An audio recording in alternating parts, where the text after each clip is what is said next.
Aleluya.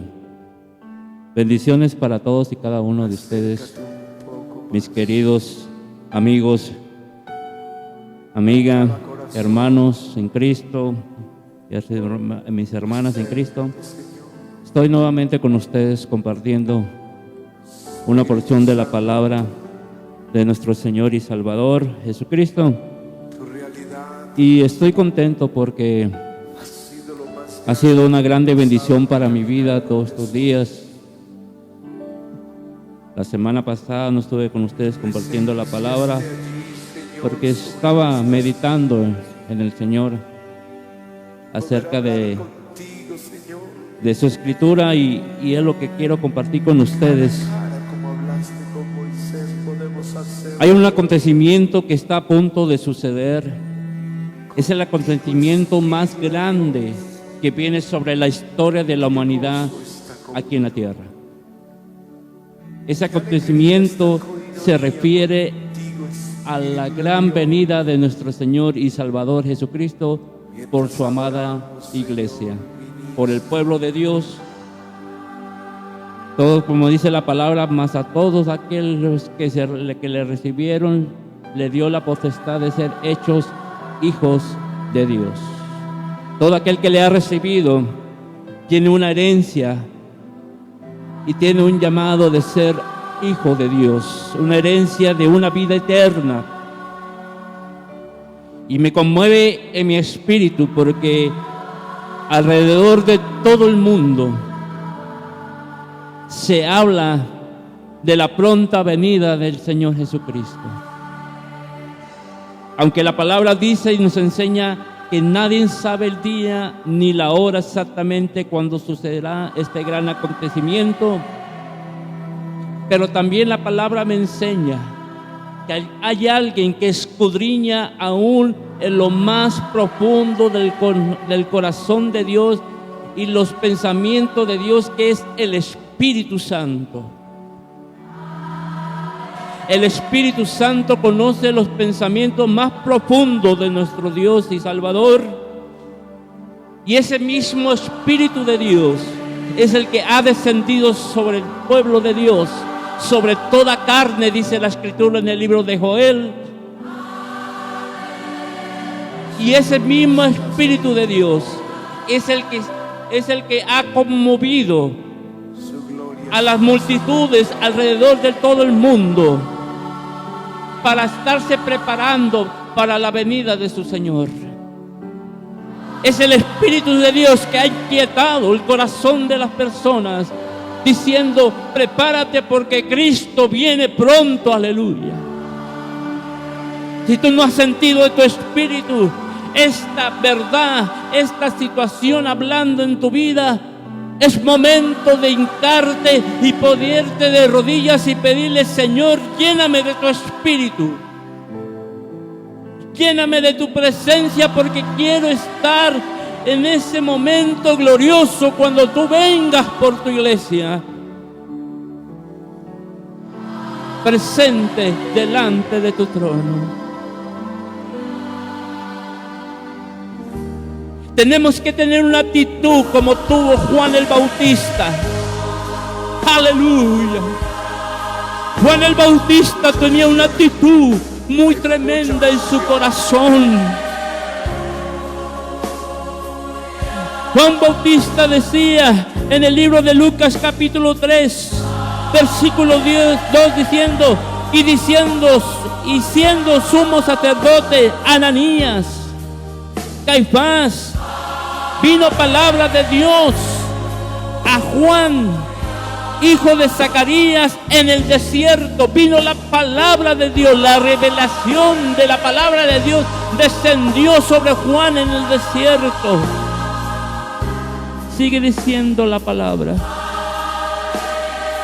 Versículo 3 dice: y él fue por toda la región continua al Jordán, predicando el bautismo del arrepentimiento para el perdón de pecados. Juan fue con esa revelación predicando: arrepentíos, arrepentíos porque el reino de los cielos se ha acercado. Aleluya. Y dice la palabra que Él fue predicando el bautismo para el arrepentimiento, para el perdón de nuestros pecados. Versículo 4 dice: y como está escrito en el libro de las palabras del profeta Isaías, que dice: voz que clama en el desierto, preparar el camino del Señor y enderezar sus sendas. Juan el Bautista era esa voz que caminaba en medio del desierto, en medio de la tempestad, en medio del problema, en medio del sistema de este mundo, gritando y dando voces de arrepentimiento a aquel que la escuchaba. Él era el que iba preparando el camino para aquel que iba a venir después de él. Esta misma actitud debe de tener la iglesia sobre hoy y sobre su vida. Esa misma afán, ese mismo amor debe de tener todo creyente. Es ir y preparar el camino porque el Rey ya viene. Aleluya. Cristo viene pronto, mi amado hermano. Sus palabras se están cumpliendo, sus profecías se están cumpliendo. La palabra de Dios dice que ni una sola jota, ni una sola tinte va a pasar, sin que ninguna de estas letras que se han escrito en esta palabra no se cumplan. Todo va a cumplirse lo que fue hecho y lo que será. Promesa de Dios para su iglesia. Aleluya. Oremos, Padre, en el nombre de Jesús. Glorifícate, amado Dios, a través de tu palabra.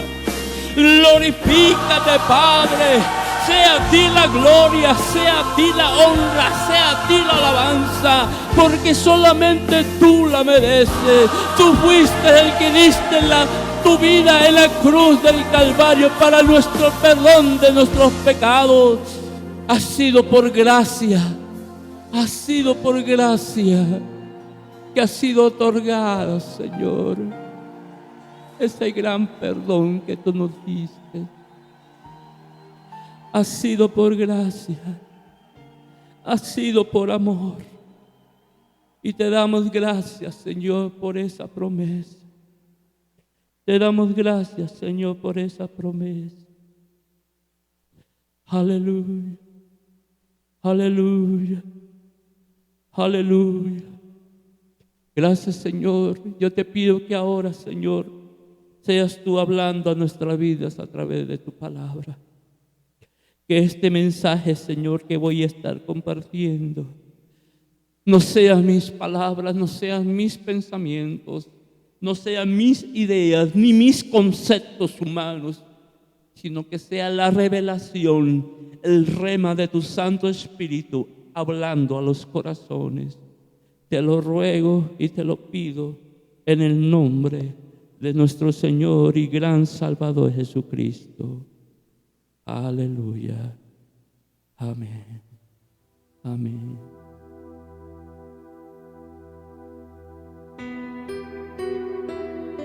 Santo eres, amado Dios. Lucas capítulo 15 nos habla y hemos estado hablando y he tratado hablando de las parábolas que el Señor Jesucristo nos reveló a través del capítulo 15 del Evangelio San Lucas. Pero para entrar a la última parábola que nos cuenta del capítulo 15, que es el hijo pródigo, quisiera abrir un poco nuestro entendimiento acerca de las multitudes que en ese momento el Señor Jesús les estaba hablando. Había cuatro espectadores o grupos que estaban escuchando en ese momento las parábolas del Señor Jesús. Y quiero entrar en este contexto para entender el texto de lo que vamos a estar hablando. San Lucas capítulo 15, versículo 1 y 2 dice: y se acercaban a Jesús todos los publicanos, número 1, y los pecadores, para oírle. Versículo 2 dice: y los fariseos y los escribas también estaban ahí, pero ellos no estaban para oírle, ellos estaban para murmurar, diciendo: a los pecadores recibe y con ellos come. La palabra de Dios nos enseña a través de estos versículos que en ese grupo de personas que estaban escuchando en ese momento la palabra del Señor Jesucristo, había 4 grupos. Uno eran los publicanos, uno eran los pecadores, uno eran los fariseos y otro grupo eran los escribas. Y quisiera explicarte a qué se refiere cuando la palabra nos dice publicanos, pecadores, fariseos y escribas, para poder entender el texto de la parábola del hijo pródigo. Número 1, los publicanos. Los publicanos tenían la tarea o el trabajo de cobrar los impuestos para el imperio o el gobierno romano que en aquel entonces gobernaba la ciudad donde vivían o habitaban los judíos. Aquellos publicanos eran los cobradores de impuestos. En otras palabras, eran personas judías, venían del linaje judío, pero trabajaban para el odiado gobierno romano, cobrando impuestos a los ciudadanos judíos. Por esta razón eran aquellas personas odiadas y rechazadas por su mismo pueblo judío, y los acusaban de traición y de robo, ya que cobraban un poco más de lo debido a los impuestos.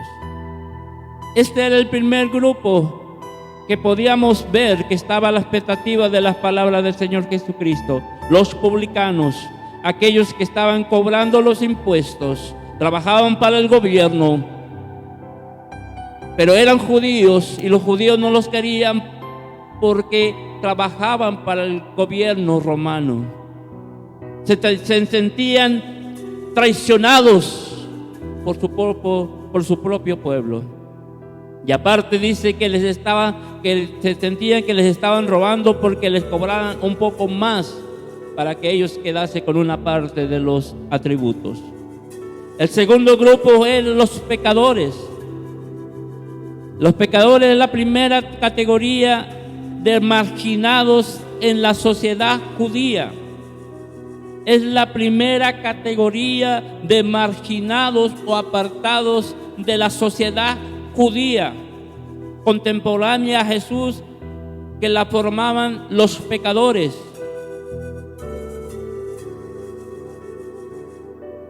La pregunta es: ¿quiénes se podrían considerar como tales pecadores?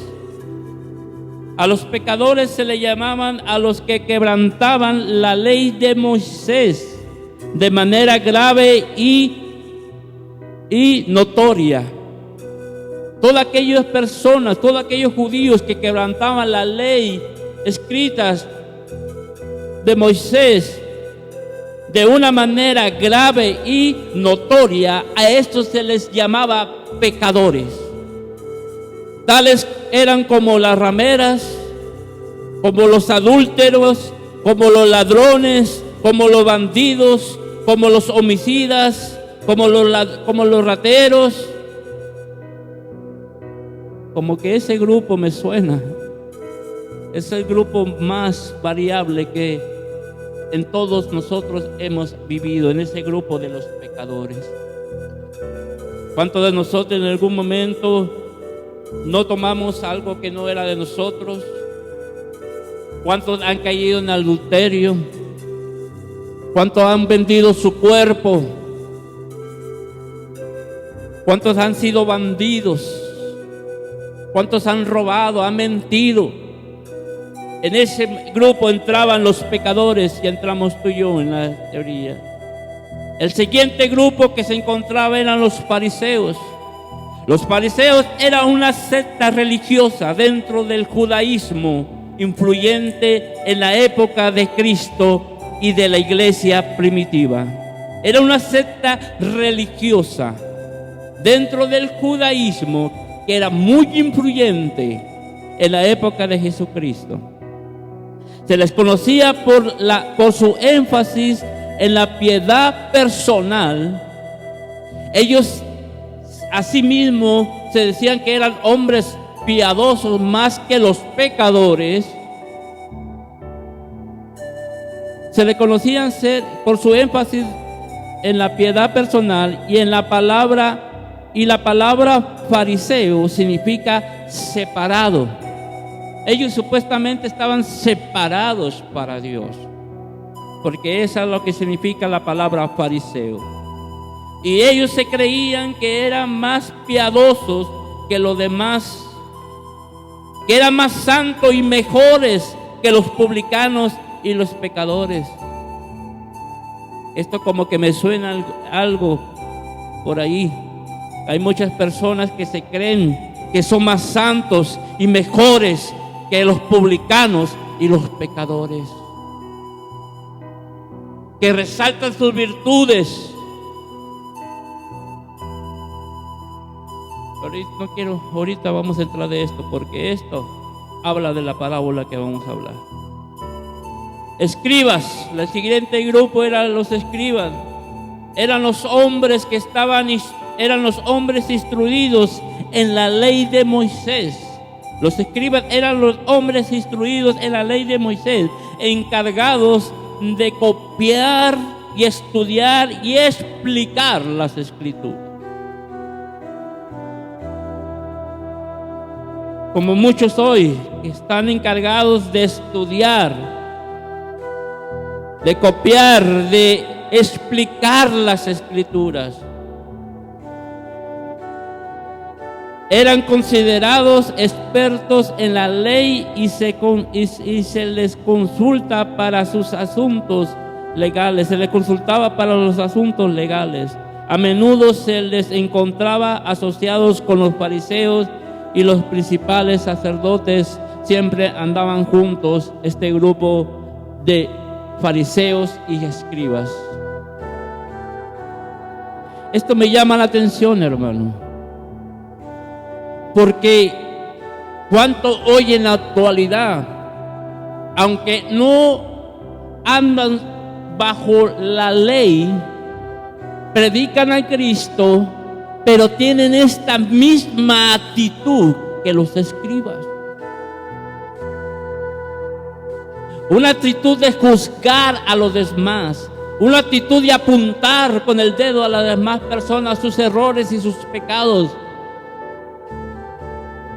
Ellos están encargados de instruir en la palabra de Dios, de enseñarle al pueblo la palabra de Dios, de darle una revelación clara y perfecta conforme al corazón de Jehová, la verdadera palabra de Dios. Cristo es la palabra revelada al hombre. Cristo es la palabra. Si tú lees, después voy a estar compartiendo esto. Si tú lees desde Génesis hasta Apocalipsis, vas a ver a Cristo revelado en toda la Biblia. Y para que tú puedas entender la Biblia, tú necesitas aprender, escudriñar la Escritura con la mente de Jesucristo, no con una mente religiosa. Aclarando estos puntos, vamos a entrar a lo que es la parábola. Y ahorita vamos a ver por qué le expliqué todo eso. Lucas capítulo 15, versículo 11 en adelante, dice al 32. También dijo, ¿quién dijo? Jesús.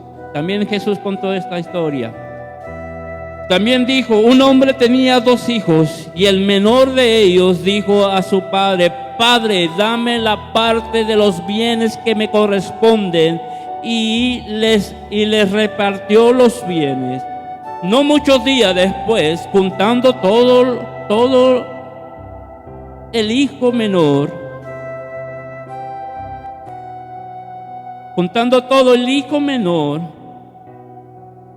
dice la palabra,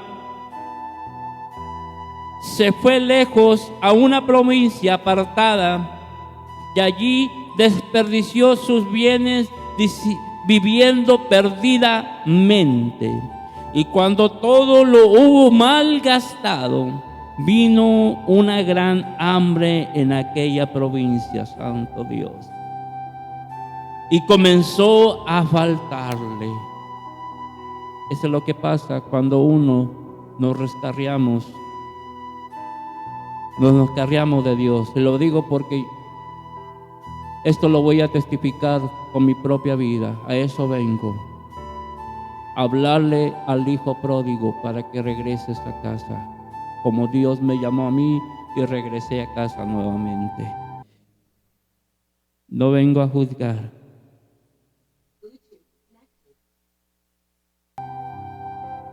No vengo a juzgar. Vengo a hacerte el llamado. Dice la palabra, y le comenzó a faltarse. Versículo 15 dice, fue y se arrimó a uno de los ciudadanos de aquella tierra, el cual le envió a su hacienda para que apacentase cerdos. Y deseaba llenar su vientre con las agarrobas. Las agarrobas son como, bueno, yo lo conozco por allá por mi rancho, le dicen, donde era mi mamá de Sonora, le dicen guajes. Algo así son las agarrobas. Dice la palabra, y deseaba llenar su vientre de las agarrobas que comían los cerdos, pero nadie le daba. Versículo 17, y volviendo en sí, aleluya, dijo, ¿cuántos jordaneros en la casa de mi padre tienen abundancia de pan? Y yo aquí perezco de hambre. 18 dice, me levantaré, iré a mi padre y le diré, Padre, he pecado contra el cielo y contra ti. Yo no soy digno de ser llamado tu hijo. Aleluya. Yo no soy digno de ser llamado tu hijo. Hazme como uno de tus jordaneros. Y levantándose vino a su padre. Fíjate qué hermoso esto, hermano. Y cuando aún estaba lejos, dice la palabra, lo vio su padre y se movió a misericordia. Misericordia, dice la palabra, y corrió y se echó sobre su cuello y lo besó y le dijo, y lo besó, y el hijo le dijo, Padre, he pecado contra el cielo y contra ti, yo no soy digno de ser llamado tu hijo. Pero el padre dijo a sus siervos, sacar el mejor vestido, vestirle, ponerle un anillo en su mano, calzarlo en sus pies y traer el becerro gordo y matarlo, y comamos y hagamos una fiesta. Aleluya. Porque mi hijo muerto era y ha revivido. y ha revivido. Se había perdido y es hallado. Y comenzaron a rogarle, y comenzaron a regocijarse. Aleluya.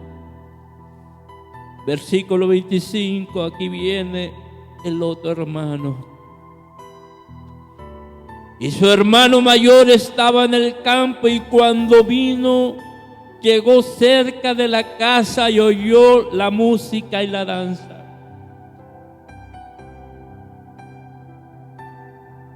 La música y la danza, dice. Y llamando a uno de los criados, le preguntó qué era aquello. Y él le dijo: tu hermano ha venido. Aleluya. Y tu padre ha hecho matar al becerro gordo, porque por haberle recibido bueno y sano. Aleluya. Entonces su hermano entonces se enojó y no quería entrar. Salió por tanto su padre y le rogase que entrase. Mas él respondió y dijo al padre: he aquí tantos años te sirvo te sirvo no habiéndote desobedecido jamás, y nunca me has dado un cabrito para gozarme con mis amigos. Dice la palabra, versículo 30. Pero cuando vino tu hijo, que habiendo consumido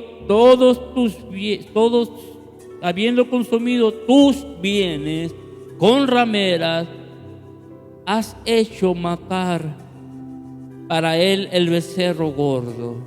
Entonces le dijo: hijo, aleluya, escucha estas palabras, hermanos, escucha estas palabras. Padre, que se haga rema en tu pueblo.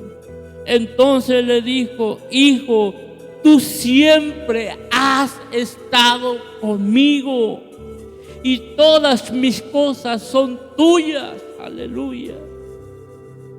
Mas era necesario hacer fiesta y regocijarnos, porque tu hermano era muerto y ha revivido, se había perdido y es hallado.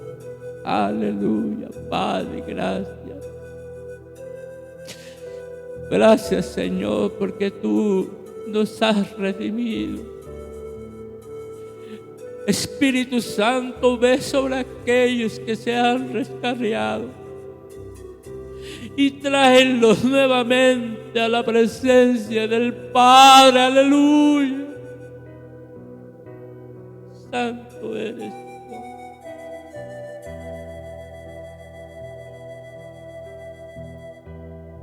Qué hermosas palabras, hermano.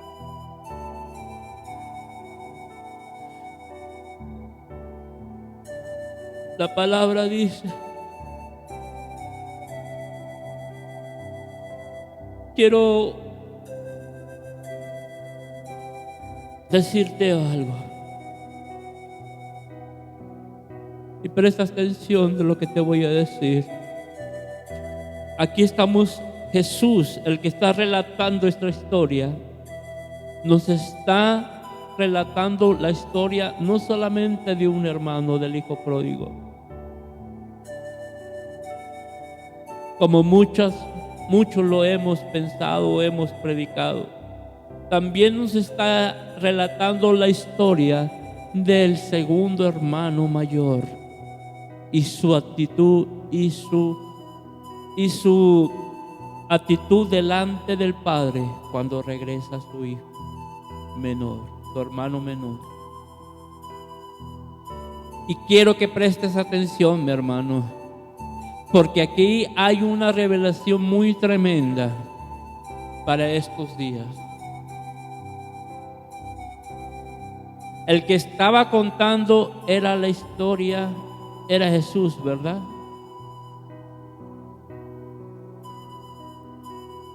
San Juan capítulo 20, versículo 17 dice: Jesús le dijo: no me toquéis, porque aún no he subido a mi Padre, mas ve a mis hermanos y diles: subo a mi Padre y a vuestro Padre, a mi Dios y a vuestro Dios.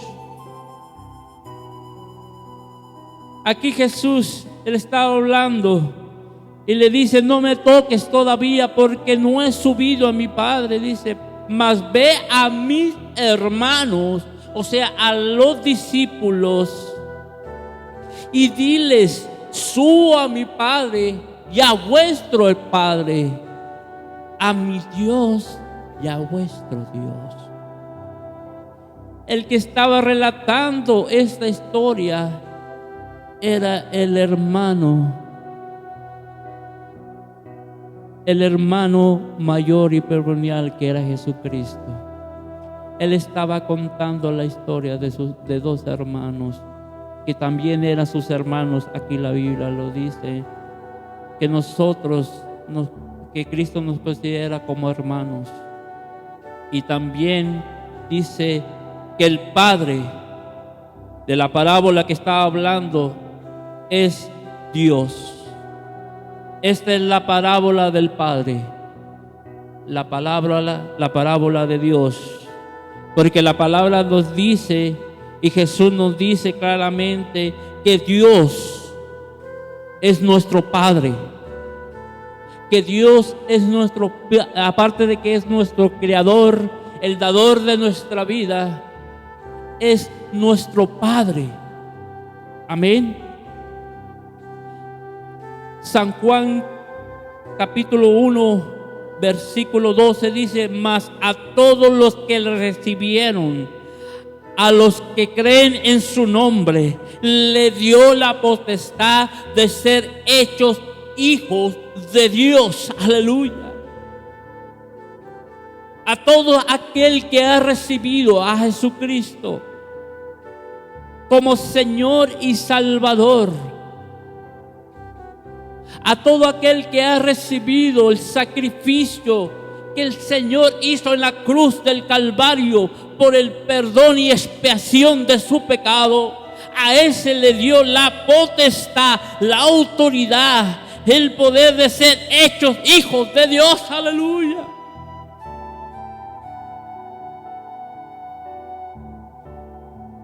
Tú y yo somos hijos de Dios, somos llamados hijos de Dios por Él, porque dice la palabra: mas todos los que le recibieron y creen en su nombre. Aleluya.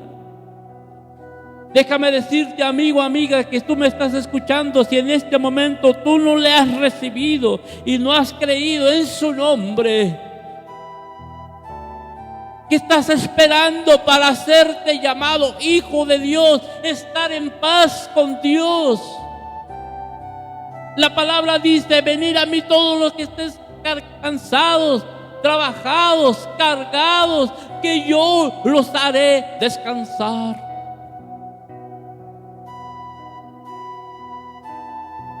Ve y corre y ponte a cuenta con Dios. Ve y corre y ponte y recíbele y cree y dile: Jesús, tú eres el Hijo de Dios, tú eres el Cristo, tú eres el Mesías, tú eres el enviado. No hay otro nombre dado a los hombres por el cual sean los hombres salvos, solamente en el nombre de Jesús. Aleluya.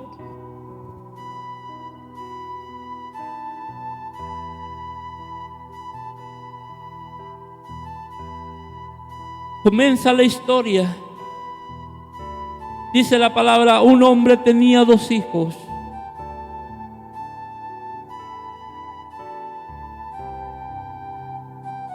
Un hombre tenía 2 hijos y el menor de ellos dijo a su padre: Padre, dame la parte de los bienes que me corresponde.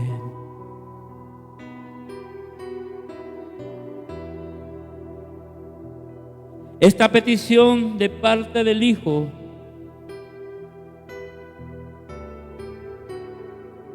del hijo menor de solicitar a su padre la parte de su herencia que le correspondía, nos muestra el deseo de autosuficiencia y dependencia de parte del hijo menor. Él deseaba ser autosuficiente y ser independiente del padre. Él quería vivir una vida, tal vez conocer el mundo, conocer los placeres, conocer la situación que se movía allá afuera. Porque la palabra nos enseña que él se fue y empezó a malgastar su dinero en todo lo que había alrededor. Si en este momento el hijo menor estuviera aquí, tal vez hubiera ido a la ciudad de Las Vegas a derrochar su dinero, a jugar, a beber, a irse con mujeres, a estar allí hasta quedarse sin ningún centavo en su bolsa.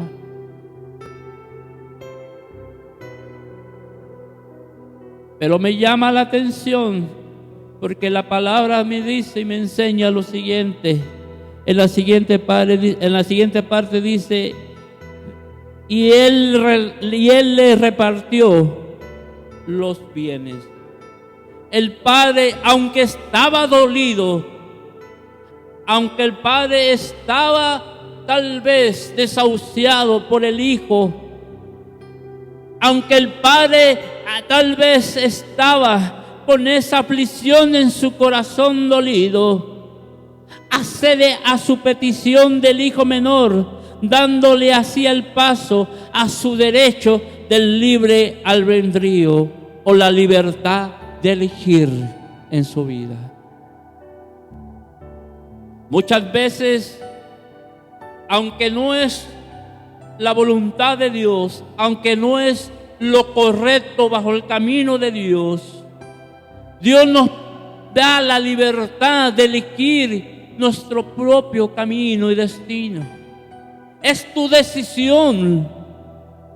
Es tu decisión si quieres seguir a Cristo o apartarte de Cristo. Yo recuerdo cómo comenzó cuando empecé a apartarme de Dios por mis malas decisiones. Recuerdo que estaba en la ciudad de Guadalajara. Allí fui instruido en la palabra.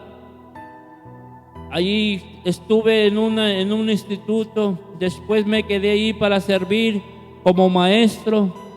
Estuve dando clases después en el instituto donde Dios me llevó para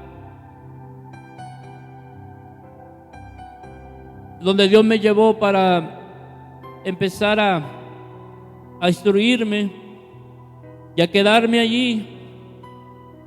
El hermano, el encargado, el pastor que estaba, el director de la escuela bíblica donde estaba, él empezó a hacer una serie de campañas en ese instante, en ese momento donde yo estaba ahí.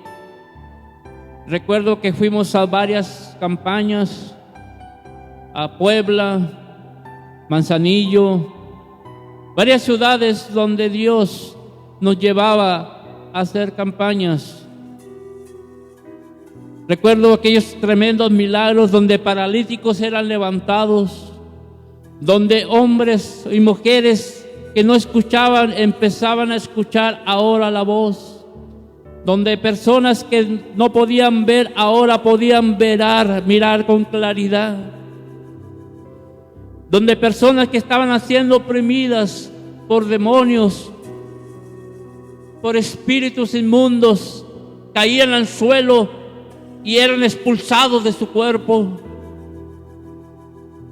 Recuerdo que estaba en aquel ambiente tan tremendo donde la presencia de Dios era tan fuerte y palpable que podíamos ver milagros y liberaciones todos los días, hermano.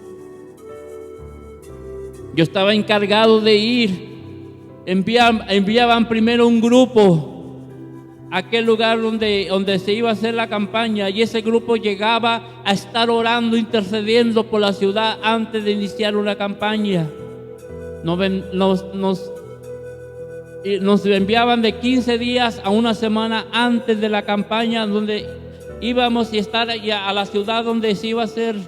Por ejemplo, recuerdo una campaña muy fuerte que fue en Puebla.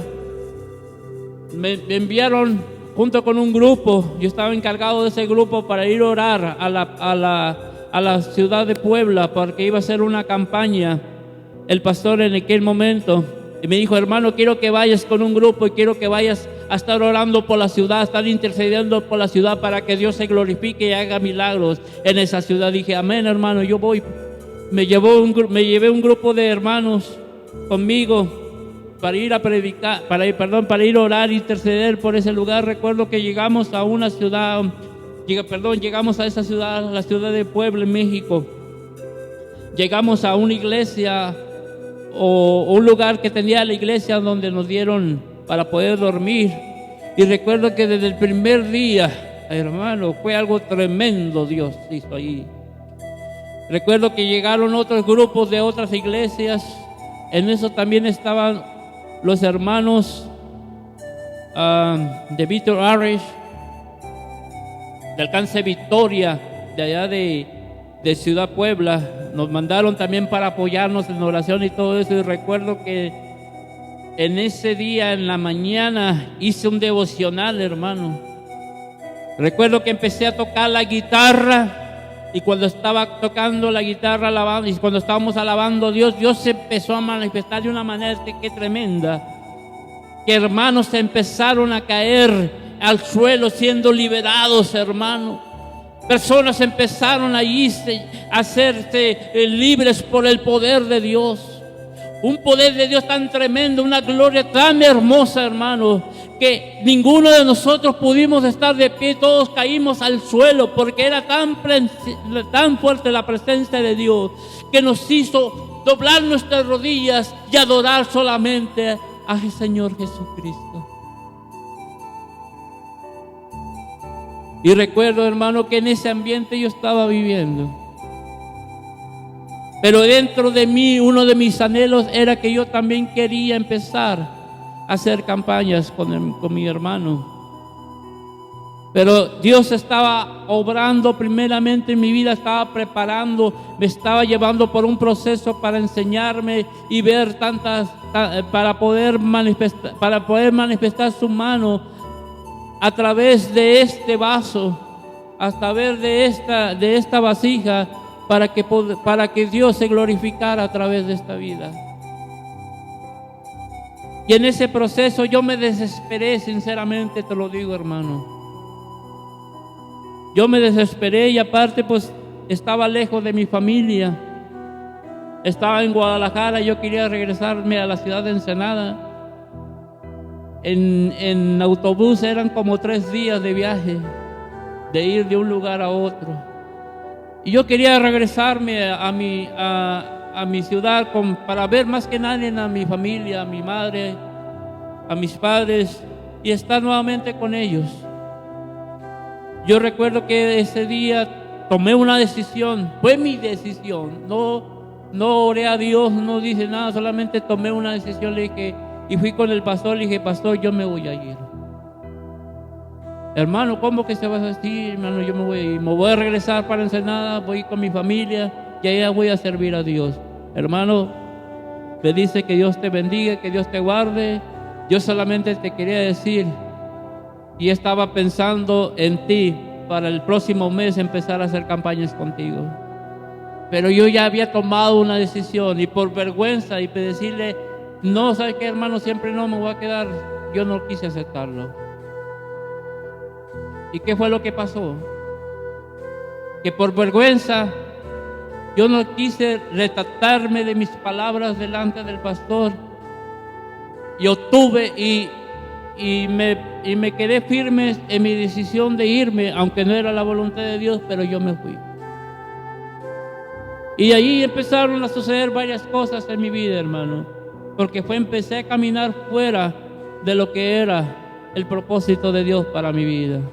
Vinieron varias circunstancias, varias cosas que sucedieron, que poco a poco me fueron alejando de la presencia de mi Padre. Poco a poco me fueron alejando de la presencia de mi Padre. Pero qué hermoso, hermano. Dentro de todo eso volví otra vez a caer atrás. Por algún tiempo estuve perdido nuevamente, otra vez tomando, otra vez haciendo las drogas y otra vez haciendo lo mismo. Pero dentro de mí, y te lo digo delante de Dios y delante de mí, yo sabía que un día tenía que regresar a la casa de mi Padre. Allí en medio de mi soledad, allí en medio de mi alcoholismo, ahí cuando estaba bajo la influencia del alcohol, me recordaba que había un Padre que me estaba esperando. Yo le decía, y estas eran mis palabras, le decía: Padre, yo sé que un día voy a volver contigo. Yo sé que un día voy a regresar otra vez contigo. No sé cuándo, pero un día voy a volver otra vez contigo.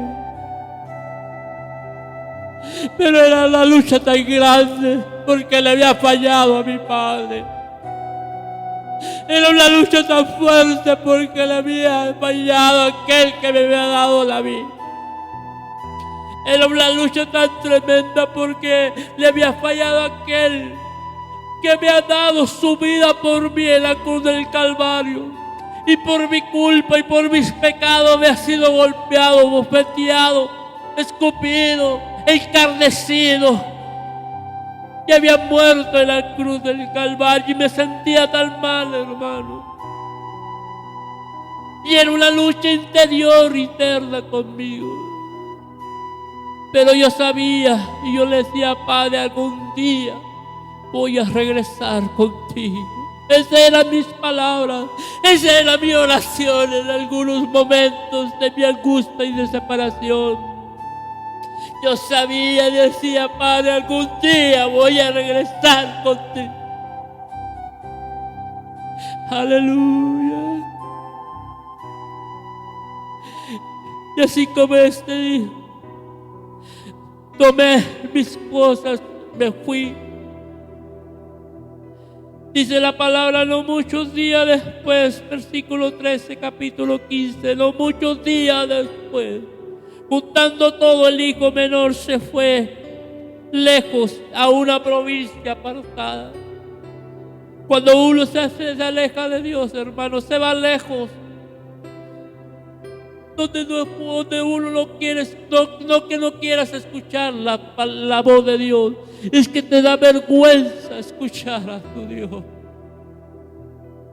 Te pones una tristeza y no de vergüenza de que te vergüences de Dios, sino vergüenza de que le has fallado a Dios. Lo mismo que pasó con Adán, cuando dice la palabra que comieron y que vino Adán y que vino, perdón, Dios en el huerto y le dijo: Adán, ¿dónde estás tú? Adán, ¿dónde estás tú? Aleluya.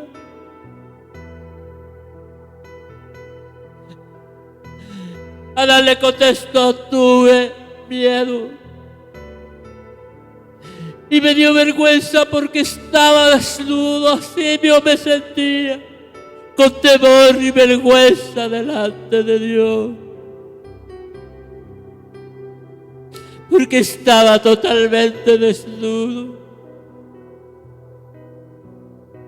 La palabra dice: y tomó todo el hijo menor y se fue lejos a una provincia, y allí desperdició sus bienes perdidamente. Y cuando todo lo hubo malgastado, vino una gran hambre en aquella provincia y comenzó a faltarle. Llegó un momento en que este hijo había malgastado todo lo que tenía. Llegó un momento que ya no había más sobre aquel lugar. Hay un momento en tu vida que ya nada te satisface en el mundo después de haber conocido a Dios. Hay un momento en tu vida que a pesar de que sigues tomando, sigues haciendo droga o lo que estés haciendo, ya no es satisfactorio en tu vida porque has conocido a tu Dios. Hay un quebranto en tu corazón y no lo puedes soportar, aleluya. Si en este momento tú te has alejado de Dios, como un tiempo yo estuve alejado de Dios, vuelve a casa. Vuelve a casa, aleluya. Tu Padre te está esperando. Dice la palabra que cuando empezó a faltarle, dice la Escritura, comenzó a faltarle. Versículo 15, y se fue y se arrimó a uno de los ciudadanos de aquella tierra, el cual le envió a su hacienda para que apacentase a los cerdos. Fíjate qué tremendo, hermano. Aquel hombre, aquel hijo fue enviado a la hacienda de uno de los que vivían en aquella ciudad para que apacentase a los cerdos. Los cerdos, hermanos, para el pueblo judío eran totalmente impuros delante de la presencia de Dios y del pueblo judío. Eran animales que consideraban animales impuros delante del pueblo judío, y que un judío estuviera dándole de comer a los cerdos era lo más bajo que podía caer.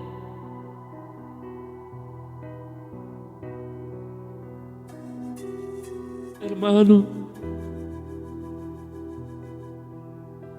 cuando este hombre se encontró en esa posición, cuando tú has caído a lo más vil y lo más menospreciado, allí cuando estás tirado en el suelo, todo rogado, todo borracho, todo perdido, allí en ese momento entras en una conciencia. Cuando todo lo has perdido, cuando no hay nada que hacer, cuando todo lo que tenías de valor en tus manos se te han ido. Yo me tuve que confrontar en mi vida. Yo perdí todo, mi hermano. Yo estaba muy humillado hasta lo más vil, como no te imaginas. Muchas personas me engañaron, me mintieron, me robaron, me estafaron, hicieron muchas cosas. Muchas personas se burlaron, me despreciaron. Pero lo que más me dolió cuando yo perdí fue a mi madre. Recuerdo que el día que murió mi madre, precisamente murió en mis brazos porque yo estaba con ella. Ese fue el día más doloroso de mi vida porque sentí que lo había perdido todo. Ya no estaba mi madre conmigo. Y yo recuerdo que le dije en aquel momento a la persona con la que yo estaba viviendo, con mi pareja, en ese momento le dije: ahora sí, se murió mi madre y ya no hay nadie que me detenga. Ella era la única que me detenía. Ahora sí todos me la van a pagar, dije. Pero en ese momento Dios estaba actuando en mi corazón.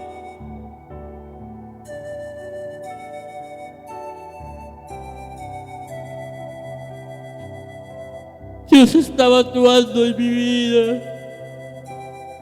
Lo había perdido todo. Había perdido a mi madre. Pero en ese momento pasé por un proceso muy fuerte en mi vida. Dios estaba orando, pero yo no lo entendía. Muchas cosas sucedieron para entender la misericordia y el amor de Dios.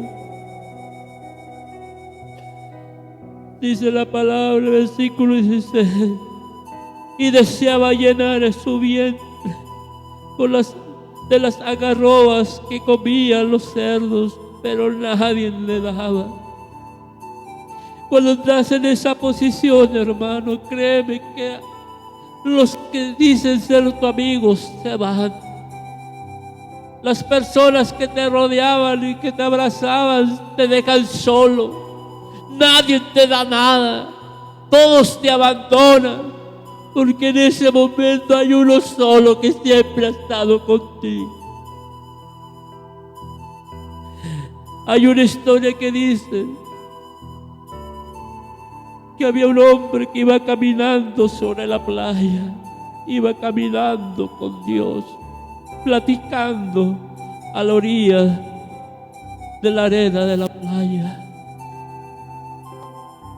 Y cuando él estaba platicando con Dios, en ese momento volteó hacia atrás y se dio cuenta que en algunos momentos había solamente un par de huellas sobre la arena del mar.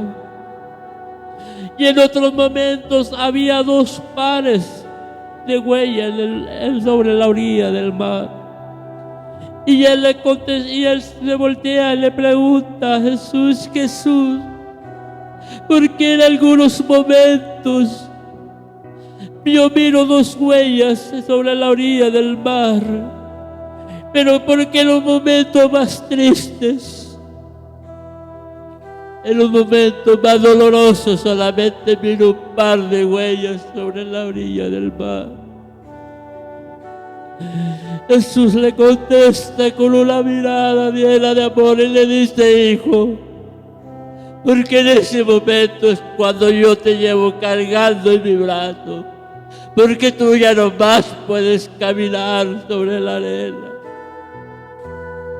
En ese momento cuando tú ya no puedes, cuando tu fuerza ha salido, tus capacidades, las situaciones, todo te han abandonado. En ese momento yo te tomo en mis brazos y yo te llevo. Y ese par de huellas que tú miras son las mías cuando yo te llevo cargando, cuando tú no tienes fuerza. Y eso es lo que yo no entendía en mi vida cuando estaba en ese proceso. Había situaciones tan fuertes que yo sentía que estaba a punto de morir. Sabía que en un momento tal vez mi vida se iba de este lugar. Pero ahí estaba Dios obrando, hermano. Dice versículo 16, y deseaba llenar su vientre de las algarrobas que comía de los cerdos, pero nadie le daba. Todos lo habían abandonado, todos lo habían dejado. Pero dice versículo 17, y volviendo en sí, dijo, ¿cuántos corderos en la casa de mi padre tienen abundancia de pan, y yo aquí pereciendo de hambre? Aleluya. La palabra dice que en ese momento, cuando todos lo habían dejado, cuando todos lo habían abandonado, cuando no tenía nada ni nadie, en ese momento volvió en sí, vino en sí. ¿Y qué quiere decir eso? Cuando uno vuelve en sí, recobra el conocimiento después de haberlo perdido. Empiezas a recordar, entender que en la casa de tu padre tantos corderos tienen abundancia de pan, y tú ahí descendiendo, queriendo comer la comida de los cerdos. Cuando los corderos en la casa de mi padre tienen abundancia de pan, es decir, ¿Cuántos hermanos míos de la iglesia tienen paz, tienen gozo, tienen amor, tienen abundancia en el Espíritu? Y yo aquí en el mundo lleno de odio, de pleito, de celos y contienda. Es recordar que en la casa de tu Padre están tus hermanos llenos de gozo, alabando a Dios. En ese momento es momento de levantarse y decir: Padre, he pecado contra el cielo, he pecado contra ti, y yo sé que no soy digno de ser llamado tu hijo. Es reconocer tu condición espiritual delante del Padre y decirle: Padre, perdóname porque he pecado. Aleluya. En ese momento, hermano, cuando yo me encontré en esa situación, entendí esas palabras. Y recuerdo que doblé mis rodillas y le dije: Padre, he pecado contra el cielo y he pecado contra ti. Y sé que te he fallado.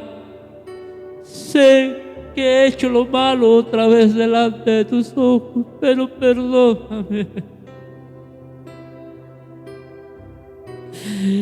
Hermano, el arrepentimiento no es un estatus emocional. El arrepentimiento es más que lágrimas en tus ojos. El arrepentimiento es un cambio de mente y de corazón en tu vida. Aleluya. Es decir, las mismas palabras que le dijo Jesús a aquella mujer que fue aprendida en el medio del adulterio y la llevaron al maestro diciendo qué es lo que tenía que hacer con ella. Y en la ley de Moisés estaba escrito que tal mujer fuera prendida. Si fuera prendida en adulterio, era automáticamente apedrada hasta que ser muerta. Merecía la muerte esa mujer. Pero las palabras del Señor Jesucristo fueron: el que esté libre de pecado, que aviente la primera piedra. Esas palabras fueron resonantes en el corazón de aquellas personas. Y uno por uno se fueron yendo. Y él estaba agachando, escribiendo en el suelo. Cuando se levantó, miró y le dijo a la mujer: mujer, ¿dónde están los que te acusaban? Y dijo: Señor, todos se han ido. Jesús le dijo: yo tampoco vengo a juzgarte, yo tampoco te juzgo. Vete, pero no peques más. Esas son las palabras de un arrepentimiento. Vete, perdonado, pero ya no peques más. El arrepentimiento viene en una actitud de cambio, literalmente en tu mente y en tu corazón. Son más que lágrimas rodando sobre tus ojos. Es un cambio que procede de lo interior hacia afuera. Es un cambio en tu corazón. Es un confrontamiento cara a cara. El pecado con Dios. Dios te revela tu pecado y tú entiendes tu condición espiritual y te levantas y dices: Señor, perdóname. Y hay un cambio de actitud en tu mente y en tu corazón. Jesús dijo: vete y ya no peques más. Y esas son las mismas palabras. Cuando una persona es arrepentida, se va, pero ya no peca más. Dice la Escritura, versículo 18 dice: y me levantaré, iré a mi padre y le diré: Padre, he pecado contra el cielo y contra ti. Yo no soy digno de ser llamado tu hijo. Hazme como uno de tus jornaleros. Y levantándose, vino a su padre, y cuando aún estaba lejos, aleluya, Cuando aún estaba lejos, dice, lo vio su padre y fue conmovido a misericordia. Aleluya. ¿Qué quiere decir eso, hermano? Que el padre estaba esperando al hijo. Volteaba de vez en cuando a ver si el hijo se miraba allá de los almas. Que el padre nunca perdió la esperanza de que un día llegara nuevamente a su hijo, a su casa. A ti te digo, hermano, hermana, que te has alejado. El padre no ha perdido la esperanza. Vuelve a casa, que él te está esperando. Aleluya.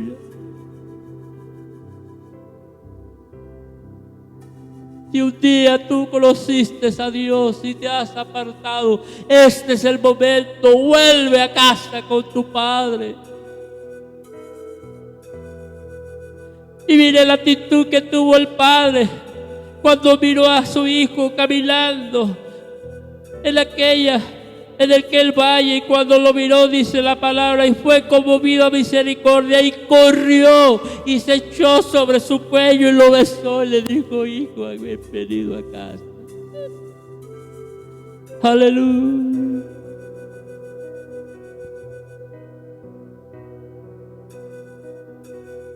Aleluya. Oh, hermano, qué hermoso Padre tenemos. Dios no está para juzgarte, Dios está para perdonarte.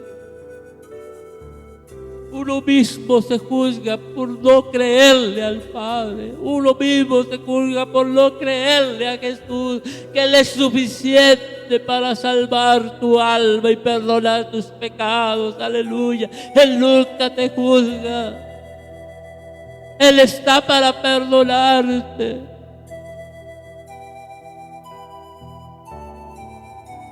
Son las mismas actitudes y tus acciones las que te juzgan.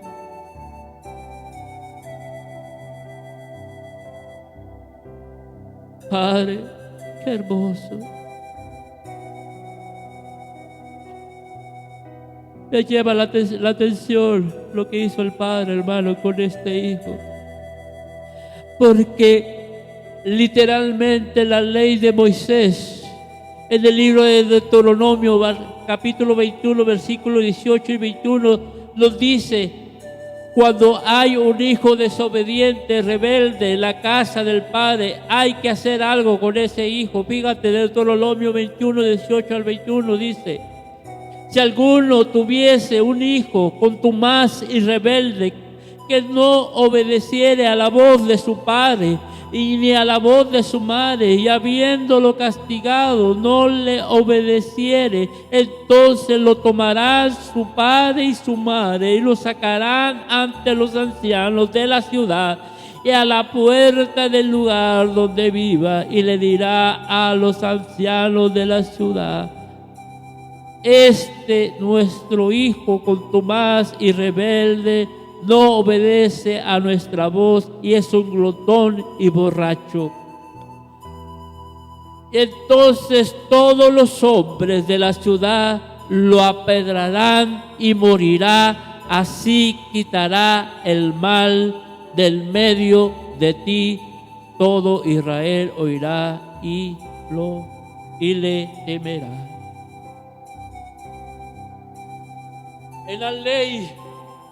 En la ley, cuando un hijo se comportaba como la actitud que tuvo el hijo pródigo, aquí lo acabamos de ver, en Deuteronomio capítulo 21, versículo 18 al 21, nos dice que si un hijo es rebelde y contumaz, que lo lleven a donde están los ancianos. Entonces lo lleven a la puerta, dice, donde vivan, y todos los de la puerta lo van a apedrar hasta que muera. Esa era la ley que había en ese entonces. Literalmente el padre sabía que ese hijo merecía la muerte, Pero me llama la atención que la actitud del padre no fue de tomarlo, llevarlo a la ciudad, a la puerta para que lo apedraran, sino que fue, dice la escritura, y levantándose, versículo 20, levantándose vino a su padre, y cuando estaba lejos lo vio su padre y se movió a misericordia y corrió y se echó sobre su cuello y lo besó. Lo que hizo el padre es cubrirlo, decirle: mi hijo no le hagan nada, mi hijo que yo lo he perdonado, mi hijo que yo estaba esperando, mi hijo que estaba en este momento perdido, pero ahora vive, aleluya. Literalmente el padre sabía que él tenía un juicio de muerte por lo que había hecho con su padre. Dice la palabra, y se echó sobre su cuello y lo besó. En el Antiguo Testamento los reyes y jueces de la tierra eran exhortados a besar a sus hijos cuando él venga a reinar. El padre estaba volviendo el reinado a su hijo, aleluya. El padre estaba devolviendo el reinado a su hijo. Y dice la escritura, y el hijo le dijo: Padre, he pecado contra ti, contra el cielo. Dice, y ya no soy digno de ser llamado tu hijo. Pero el padre dijo a sus siervos: sacar el mejor vestido y vestirle, y ponerle anillo en sus manos y calzarle sus pies.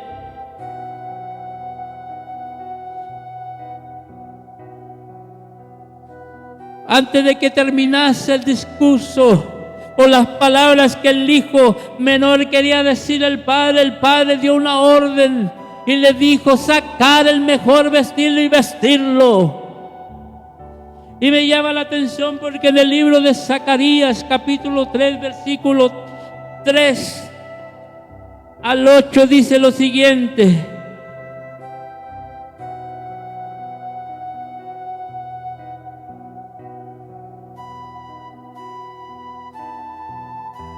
y Josué estando vestido, dice la palabra, y Josué estando vestido de vestiduras viles. Así venía el hijo vestido con vestiduras viles, todo sucio, todo roto, todo mugroso, porque venía de apacentar de los cerdos. Recuerden que venía de apacentar cerdos, estaba lleno de lodos, lleno sucio, dice, y Josué estaba vestido de vestiduras viles. Así se encontraba el hijo pródigo, vestido de vestiduras viles, dice, y estando delante del ángel, habló al ángel y mandó a los que estaban delante de él, diciendo: quitarle estas vestiduras viles, aleluya. Lo mismo que el padre le dijo a sus siervos: quítenle esas vestiduras. Dice, y diciendo: quitarle esas vestiduras viles. Y él a él le dijo: mira. Y a él le dijo: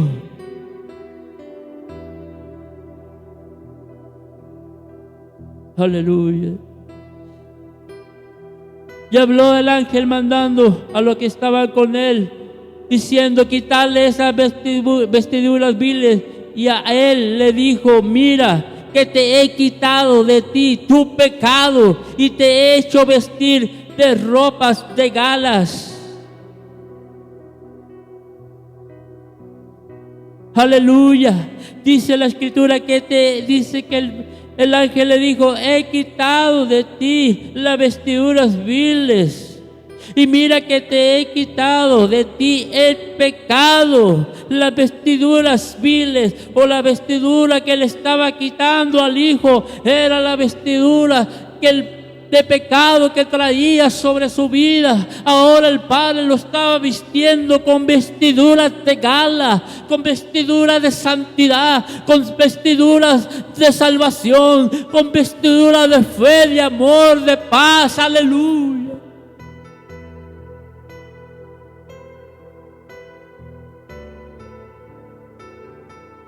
Dice la Escritura que el Padre le dijo: póngale vestidos nuevos, sacar el mejor vestido y vestirles. Lucas capítulo 15 versículo 22 dice: y ponerle un anillo en la mano. El anillo, los anillos tenían varias funciones de uso. Uno eran como joyas y otro eran como sellos. Como joyas era señal de una posición elevada, pero como sello el anillo se llevaba en el dedo de la mano y en ocasión se llevaba colgando en el pecho.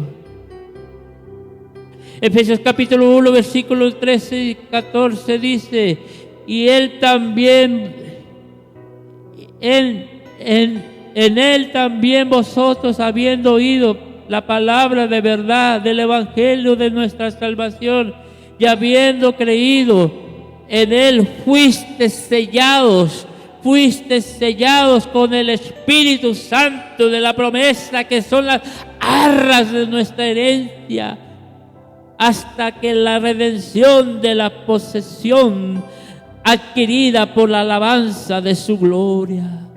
El anillo, como el sello, se refiere a la redención del Espíritu, como una señal o garantía de la salvación que le pertenecía a él. Al ponerle el anillo, le estaba devolviendo la garantía, el sello del Espíritu, que era la salvación de su alma nuevamente. Porque la palabra dice que él decía al Hijo: aquel que había muerto ahora vive. Aquel que se había apartado ha regresado bueno y salvo. Gloria a Dios. Hermano, regresa nuevamente a los caminos de tu Padre. Aleluya. Padre, voy a dejarla ahí porque ahorita, aleluya, Padre, está tremenda esta palabra, hermano.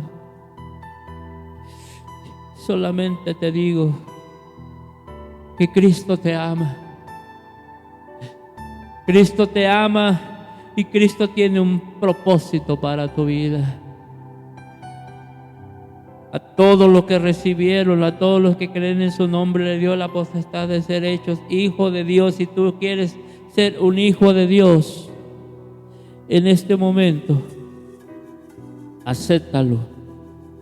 Acepta al Señor Jesucristo como tu Señor y Salvador de tu alma. Y te voy a guiar en una oración que quieres aceptar a Jesucristo en este momento. Pero hay algo que quiero hacer hincapié antes de que hagas esta oración conmigo. Dice la palabra: con la boca se confiesa. Perdón, con el corazón se cree para justicia, pero con la boca se confiesa para la salvación. Si tú quieres ser justificado y perdonado delante de Dios, necesitas creerlo en tu corazón. No solamente hables por hablar, no solamente repitas la oración como una oración más. Tienes que creerlo en tu corazón. Creer que Jesús es el Hijo de Dios, es el Mesías, es el enviado por Dios para morir en la cruz del Calvario y perdonar tus pecados. Necesitas creerle a Dios.